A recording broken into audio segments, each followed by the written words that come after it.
Hello and good morning. Welcome to my YouTube channel. आज morning रो breakfast चाहा उपरी खाई देली।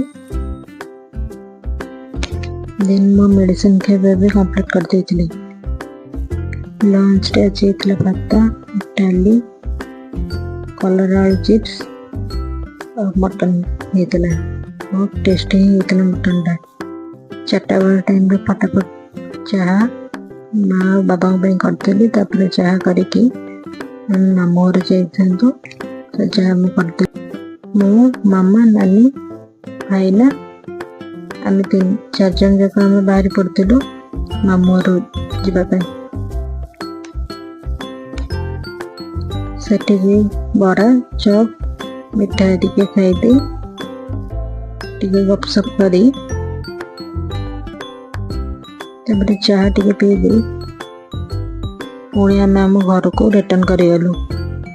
घर को आसिक भात छतु भजा छतुराई और सकाल मटन खाई शोई पड़ू। आज भी ये मोर मिनी ब्लॉग टी। Please like share subscribe my